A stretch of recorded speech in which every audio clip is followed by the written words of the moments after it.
ఇప్పుడే అందిన వార్త సీఎం రేవంత్ రెడ్డి సంచలన నిర్ణయం అన్నమాట. మరో కొత్త పథకం సంబంధించి ఖాతాలో డబ్బులు ప్రజలందరికీ గుడ్ న్యూస్ అంటూ ఒక లేటెస్ట్ గా అప్డేట్స్ అయితే తీసుకురావడం జరిగిందన్నమాట.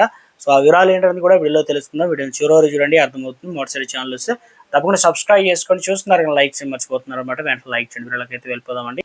ఇక ముఖ్యంగా తెలంగాణ ప్రభుత్వం చేయుత పెన్షన్ ఏదైతే పథకానికి అమలు చేస్తుంది, ఈ పథకం ద్వారా వృద్ధులు, వితంతువులు, దివ్యాంగులు, బీడీ కార్మికులు, ఒంటరి మహిళలకు సంబంధించి ప్రతి నెల పింఛన్లకు అయితే అందిస్తుంది అనమాట. ఇక్కడ డయాలసిస్ పేషెంట్లు కావచ్చు, ఎయిడ్స్ వ్యాధిగ్రస్తులు కావచ్చు కూడా పింఛన్లు పంపిణీ అయితే చేస్తుంది. తెలంగాణ సర్కార్ అమలు చేసిన ఈ ముఖ్య పథకాల్లో చైత స్కీమ్ అనేది ఒకటిగా నిలిచింది. వచ్చే ఆర్థిక సంవత్సరం 2 లక్షలకు కొత్త పింఛన్లు అయితే అందించనున్నట్లు ఇవాళ అసెంబ్లీలో మంత్రి సీతక్ అయితే ఒక ప్రకటన చేశారు కదా. ఈ క్రమంలో అసలు పథకానికి సంబంధించి ఎలా దరఖాస్తు చేసుకోవాలి చాలా మంది అయితే అడుగుతున్నారు. అదేవిధంగా అర్హతలు ఏంటనేది కూడా విషయాలు అనేది ఇప్పుడు మన వీడియోలో తెలుసుకునే ప్రయత్నం చేద్దాం.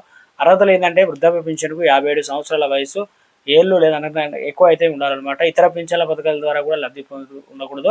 అదేవిధంగా ఇక దివ్యాంగులకు వైకల్యం 40 లేదా అంతకంటే ఎక్కువ అయితే ఉండాలి. ప్రభుత్వం వైద్యులచే ధృవీకరించబడ్డ డాక్యుమెంట్లు కలిగి అయితే ఉండాలి. ఇక వితంతువు పింఛన్ల కోసం బర్త్ డెత్ సర్టిఫికేట్ అయితే తప్పనిసరి. వయసు 18 సంవత్సరాలు నిండి ఉండాలి. బీడీ కార్మికుల పింఛన్ పొందాలంటే 18 సంవత్సరాల వయసు నిండి ఉండాలి. గుర్తింపు పొందిన బీడీ పరిశ్రమలో అయితే పనిచేసి ఉండాలి.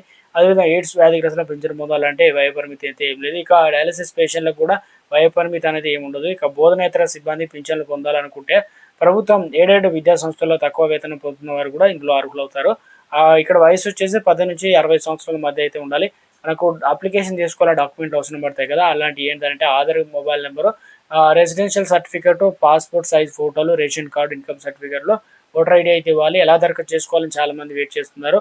ప్రజాపాలన కేంద్రాలు, గ్రామ పంచాయతీ అంటే ఏప్రిల్ 20 నుంచి 20 తారీఖు వరకు కార్యక్రమాన్ని అంటే 6 గ్యారెంటీలు కావచ్చు, ఇతర సంక్షేమ పథకాలు ప్రజలందరికీ అందించాలనే ఉద్దేశంతో ఇక ముఖ్యంగా గ్రామ పంచాయతీ, మండల పంచాయతీ కార్యాలయాలు కావచ్చు, మున్సిపల్ ఆఫీసుల నుంచి దరఖాస్తు తీసుకోవాలని, వాటిని పూర్తి చేసి అవసరమైన డాక్యుమెంట్లతో పాటు గ్రామ పంచాయతీ, మున్సిపల్, మండల పరిషత్ కార్యాలయంలో సబ్మిట్ చేయాలన్నమాట.